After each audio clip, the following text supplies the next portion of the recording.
Hello friends, I'm Akash and this is your News of the Week for the week of August 27th to September 2nd, 2023. I'm Akash Cody and we have some very important news to bring you this week. Hurricane Adelia barreled through the southeastern United States this week, reaching wind speeds of up to 130 miles per hour as a Category 4 storm on August 30th. And causing plenty of flooding and damage in the states of Florida, Georgia, South Carolina, and North Carolina. Hurricane Adelia started in the Gulf of Mexico on the 24th of August and intensified into a tropical storm and then into a hurricane by the 30th. In preparation, the governors of Florida, Georgia, and South Carolina each issued states of emergency in their respective regions, and over 1.5 million people had to evacuate as a result.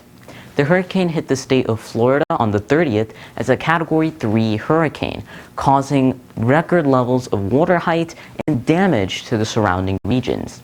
Tornadoes landed in Georgia, South Carolina, and North Carolina as the hurricane was affecting these regions. The tornadoes were about EF1 on the enhanced Fujita scale, but they still caused damage to many buildings and institutions. Hundreds of thousands of people in these regions lost power as a result of the hurricane, and many power lines were downed.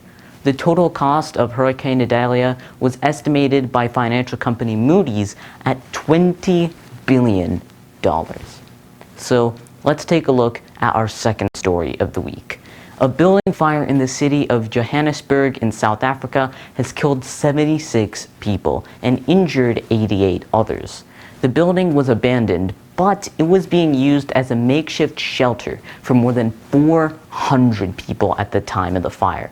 Because of the makeshift nature of the building, many people had difficulties trying to escape from the fire, and this led to the deaths of many people who were trapped in the building, unable to do anything.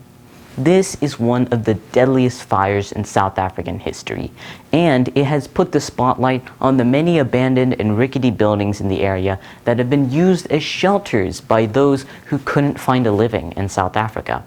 The South African President, Cyril Ramaphosa, referred to the fire as a wake-up call for us to begin to address the situation of housing in the inner city, and inner city refers to Johannesburg. So let's take a look at our last story of the week, and that is that just 10 days after it became the first country in the world to land a spacecraft near the south pole of the moon, India has successfully launched its first solar probe, Aditya L1, to examine the atmosphere of the sun. The concept of the Aditya mission was established by the Indian Space Agency, ISRO, in 2008. And work on the project began sometime around 2016. While Japan and China have launched probes that could measure the sun from Earth's orbit, India could become the first Asian country and the third space agency in the world to place a solar probe in the sun's orbit if Aditya L1 turns out to be a success.